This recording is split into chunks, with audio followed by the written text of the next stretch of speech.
ശ്രീ വൈഷ്ണവ മതത്തിലെ 108 ദിവ്യദേശ ക്ഷേത്രത്തിൽ ഒന്നാണ് പത്മനാഭസ്വാമി ക്ഷേത്രം. ലോകത്തിലെ ഏറ്റവും സമ്പന്നവും നിഗൂഢവുമായ ക്ഷേത്രമായി ഇത് കണക്കാക്കപ്പെടുന്നു. ഒന്നാമതായി 7 അല്ല 6 നിലവറകളുണ്ട് ഈ ക്ഷേത്രത്തിൽ. അടുത്തിടെ പുറത്തുവന്ന ഒരു റിപ്പോർട്ട് അനുസരിച്ച് തിരുപ്പതി തിരുമല ക്ഷേത്രത്തിലെ സമ്പത്തിനേക്കാൾ സമ്പത്ത് ഈ ക്ഷേത്രത്തിനുണ്ടെന്നും ഇത് ഇന്ത്യയിലെയും ലോകത്തിലെയും ഏറ്റവും സമ്പന്നമായ ക്ഷേത്രങ്ങളിൽ ഒന്നാം സ്ഥാനം ഉറപ്പാക്കുമെന്നും പറയപ്പെടുന്നു. ക്ഷേത്രത്തിലെ പ്രധാന ദേവൻ അനന്തപത്മനാഭസ്വാമിയാണ്. അദ്ദേഹത്തിൻ്റെ പേരിലാണ് നഗരത്തിന് തിരുവനന്തപുരം എന്ന പേര് നൽകിയിരിക്കുന്നത്. അതായത് അനന്തപത്മനാഭൻ്റെ പവിത്രമായ വാസസ്ഥലം. തിരുവനന്തപുരം കേരളത്തിൻ്റെ തലസ്ഥാന നഗരം കൂടിയാണ്. 2 ആനകൾ ചുറ്റപ്പെട്ട പത്മനാഭസ്വാമി ക്ഷേത്രത്തിലെ സന്യാസ മണ്ഡപം കേരളത്തിൻ്റെ സംസ്ഥാന ചിഹ്നമാണ്. ക്ഷേത്രത്തിൽ സർപ്പരാജാവായ ശേഷനാഗത്തിൽ ശയിച്ചിരിക്കുന്ന വിഷ്ണുവിൻ്റെ ഒരു ഗംഭീര രൂപം കാണാം. ബ്രഹ്മാവ് താമരയുടെ ഉദരത്തിൽ നിന്നും പുറത്തു വന്ന് ഒരു കൈകൊണ്ട് ഒരു ശിഖരം പിടിപ്പിച്ചിരിക്കുന്നു. ഭക്തർക്ക് ഒരു ജനാലയിലൂടെ മാത്രമേ ഭഗവാനെ കാണാൻ അനുവാദമുള്ളൂ. ഈ ക്ഷേത്രം കേരളത്തിലെ രാജകുടുംബങ്ങളാണ് പരിപാലിക്കുന്നതെന്ന് പറയപ്പെടുന്നു. ക്ഷേത്രത്തിൻ്റെ ചുവട്ടിൽ ABCDEF എന്നു പേരുള്ള 6 നിലവറകളുണ്ട്. അവയിൽ വലിയ സമ്പത്തുണ്ടെന്ന് പറയപ്പെടുന്നു. ആരെങ്കിലും വാതിൽ തുറന്നാൽ അപകടം അവരെ കാത്തിരിക്കുന്നു എന്ന് പറയപ്പെടുന്നു.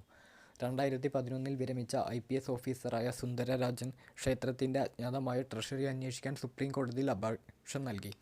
എല്ലാവരും ഞെട്ടിച്ചുകൊണ്ട് ഓപ്പറേഷൻ ആരംഭിച്ചു. കുറച്ചു സമയത്തേക്ക് ജോലി നിർത്തിവെച്ചതിന് ശേഷം IPS ഓഫീസർ രക്തം ഛർദ്ദിച്ചു മരിച്ചു. കുറച്ചു സമയത്തിന് ശേഷം 7-അംഗ കമ്മിറ്റി പണി പുനരാരംഭിച്ചു. വാതിലുകൾ തുറക്കാൻ അവർക്ക് ബുദ്ധിമുട്ടുള്ള സമയമായിരുന്നു. ആയിരക്കണക്കിന് സ്വർണ്ണ നാണയങ്ങൾ, വജ്രങ്ങൾ, പ്രതിമകൾ എന്നിവ അവർ കണ്ടെത്തി സുപ്രീം കോടതിയിൽ സമർപ്പിച്ചു. പിന്നെ അവർ വോൾട്ട് ബിയിലെത്തി. അനന്തപത്മനാഭസ്വാമിക്ക് ഈ നിലവറ കൂടുതൽ പ്രിയപ്പെട്ടതായി കണക്കാക്കുന്നു. വാതിൽ തുറക്കുമ്പോൾ ലോകം നശിക്കപ്പെടുമെന്ന് പറയപ്പെടുന്നു. സർപ്പങ്ങൾ, വാമ്പയർമാർ, കാവൽ മാലാഖർ എന്നിവയുടെ സംരക്ഷണത്തിലാണ് ഈ ക്ഷേത്രം സ്ഥിതി ചെയ്യുന്നത്. പണ്ഡിതനായൊരു പണ്ഡിതൻ ഗരുഡമന്ത്രം ജപിച്ചാൽ മാത്രമേ ഈ ക്ഷേത്രത്തിൻ്റെ വാതിൽ തുറക്കാൻ കഴിയൂ. കമ്മിറ്റി വാതിൽ തുറക്കാൻ ശ്രമിച്ചപ്പോൾ വാതിലിന് പിന്നിൽ നിന്ന് തിരമാലകളുടെ ശബ്ദം കേട്ട് പണി നിർത്തി. വാതിലിൻ്റെ മറുവശത്ത് അറബിക്കടലുണ്ടെന്നും സുദർശന ചക്രം, നാഗലോകത്തിലേക്കുള്ള വഴി എന്നിങ്ങനെ വളരെ സിദ്ധാന്തങ്ങൾ അവിടെ ഉണ്ട്. ഒരു യഥാർത്ഥ സംഭവത്തിൽ ഒരു കൂട്ടം കൊള്ളക്കാർ വാതിൽ തുറക്കാൻ ശ്രമിച്ചപ്പോൾ വാതിലിൽ നിന്ന് ഉയർന്നു വന്ന പാമ്പുകൾ അവരെ പിന്തുടർന്നു. മറ്റൊരു രഹസ്യം എന്തെന്നാൽ വർഷത്തിൽ 2 തവണ സൂര്യൻ ഗോപുരത്തിൻ്റെ ജനാലകളുമായി കൃത്യമായി യോജിക്കുന്നു. അതിലൂടെ നമുക്ക് സമയം പറയാൻ കഴിയും.